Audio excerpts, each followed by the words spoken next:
যেই দোয়া পড়লে আসমান থেকে ধূপ করে একটা বস্তায় টাকা পড়ে যাবে, আপনি ঋণ দিয়ে দিবেন, আপনার স্থাবর সম্পত্তিতে হাত দেওয়া লাগবে না। অনেক লোক বলে, হুজুর ঋণ পরিশোধের আমল শিখাইয়া দেন। আমার বিয়ে উপলক্ষে 8 ভরির বেশি স্বর্ণের মালিক হই আমি। বর্তমানে আমার স্বামী বড় পরিমাণ ঋণ থাকায় এবং আমার আর্থিক অবস্থা খারাপ থাকায় আমি এখন জাকাত দিতে অসমর্থ। আমি যদি 3 থেকে 5 বছর পর স্বাবলম্বী হওয়ার পর জাকাত দেই, তাহলে এক্ষেত্রে বিলম্বে জাকাত প্রদানের ইসলামের বিধান কি? জাকাত ওয়াজিব আলাল ফওর। ইসলামী ফিক অনুযায়ী যখন জাকাত আবশ্যক হয় তখনই দিতে হয়। যদি আপনার মনে হয় যে এখন জাকাত দেওয়ার মতো ব্যক্তি আপনি খুঁজে পাচ্ছেন না বা আরো উপযুক্ত ব্যক্তি পাবেন, তাহলে টাকা আলাদা করে রাখলেন, হিসাব আলাদা করে রাখলেন, একটু পরে দিলেন, ঠিক আছে।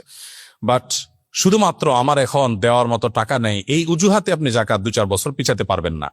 আপনার 8 ভরি স্বর্ণ থেকে খুব সামান্য পরিমাণ বিক্রি করলে কয়েক বছরে জাকাতের টাকা হয়ে যাবে। আমরা বেশিরভাগ মানুষ চাই আমারটা আমার কাছে থাকুক, আমি এক্সট্রা ফাওটা দিয়ে কোন রকম জাকাত দেওয়ার চেষ্টা করব।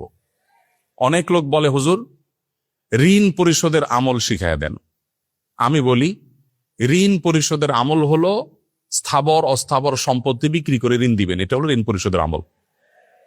বলে, না হুজুর সেটা না তো, আমি দোয়া চাইছি, একটা দোয়া শিখাই দেন।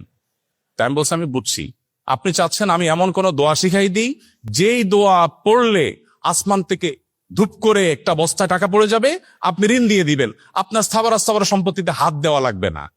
আপনি সেই দোয়া চাচ্ছেন।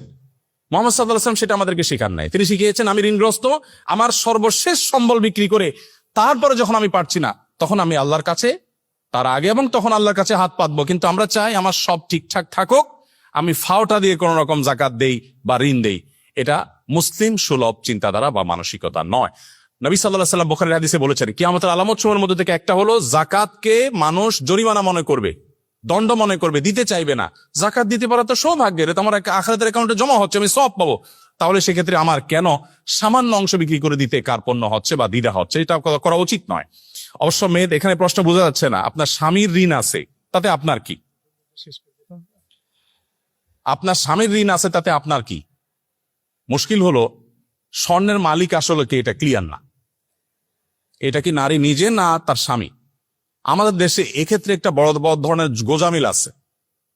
স্বর্ণ দিয়ে দেওয়া হয় মেয়েকে, যে তোমাকে দিলাম, মোহর হিসাবে দিলাম, ইত্যাদি ইত্যাদি। এরপরে যখন আবার তার ইটালির ভিসা চলে আসে, তখন বলে স্বর্ণগুলা দাও, বিক্রি করে ইটালি যাব। কত স্বর্ণ হয়ে যাবে? স্বর্ণের মালিক যদি তিনি হন, তাহলে আপনি কিভাবে চান? আপনি একটা দরখাস্ত লিখতে পারেন, বরাবর মাননীয় স্ত্রী, বিষয় ঋণ মঞ্জুরের আবেদন, জনাবা যথাবিহিত সম্মান প্রদর্শন পূর্বক নিবেদন, এই যে আমি অধম, ঋণগ্রস্ত, গরিব, আপনি আমাকে আপনার স্বর্ণ বিক্রি করে লোন হিসাবে দিলে আমি সেটা যথাসময়ে অমুক সময়ে পরিশোধ করিব, বাধ্য থাকিব, ইত্যাদি ইত্যাদি। আপনি দরখাস্ত করতে পারেন, কিন্তু আপনি তো অর্ডার করছেন। তো আসলে স্বর্ণ কি আপনি তাকে দিয়ে দিয়েছেন? যদি দিয়ে থাকেন, জাকাত তাকেই দিতে হবে, কিন্তু আপনি দিচ্ছেন, আবার মন মতো আপনি নিচ্ছেন। আর দেওয়ার পরে তিনি যদি এটা তার মন মতো মানুষকে দিয়ে দেয়, তাহলে আপনি তাকে প্রশ্নের মুখোমুখি করছেন। তার মানে বিষয়টা ক্লিয়ার না, এটা ক্লিয়ার করা উচিত।